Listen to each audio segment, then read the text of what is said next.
On the run and nowhere to be found. Right now, a California mom is hoping to track down a former Stockton police that she says is responsible for sexually abusing her son years ago.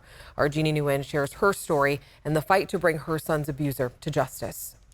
He was so sweet and precocious and full of life. Those are Deanna Hampton's most precious memories of her son, Trevor Martin. In the early 2000s, she and her family were parishioners at McCullamy Hill Community Church. That's where they met Father Michael Kelly. He was very charismatic. During their first meeting, Hampton says she found it odd when Kelly invited himself over for dinner. Taught to trust the Catholic Church, she allowed the dinner to happen, and that's when she noticed some red flags. I watched his foot, the priest's foot, inch his way to my son's foot, and then he took his toe and started rubbing the bottom side of my son's foot, and that freaked me out. At only 10 years old, Trevor was the altar server at their church. He started saying he didn't want to go to church anymore. It wasn't until her son became an adult that she learned of Trevor's abuse allegations against Father Kelly from the age of 10 to 12 years old. As an adult, Hampton says Trevor testified in a civil case against Kelly involving another young victim. I had no idea.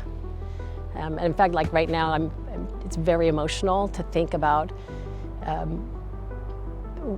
a mom, what I didn't do, and that lives with me every single day. Like, how could I have stepped forward and done the right thing by my son? In 2014, a Calaveras County grand jury indicted Kelly on 4 charges, including lewd conduct and oral copulation with a child. According to the county DA's office, Kelly fled to Ireland during the civil trial. In 2016, Trevor passed away in a speed flying accident. The DA then told Hampton that charges against Kelly would be dropped because the victim is no longer alive. I asked them to have him be brought back because of the fleeing during a criminal investigation was like a 5-year sentence. I would go for anything, and they said there's nothing they can do. Feeling lost, Hampton reached out to the state attorney general, and 2 weeks ago, she got this letter saying the AG will review the DA's decision for dropping the case. My whole body was really rejoicing because I thought this can be an opportunity, not just for my son's case. Now she's hoping to do for her son what she couldn't do for him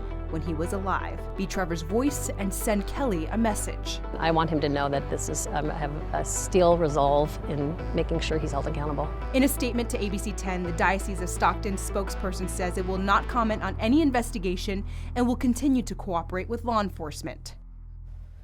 And Jeannie joins us now. And you reached out to the Calaveras County DA's office. What did they have to say about dropping the charges since Trevor's death?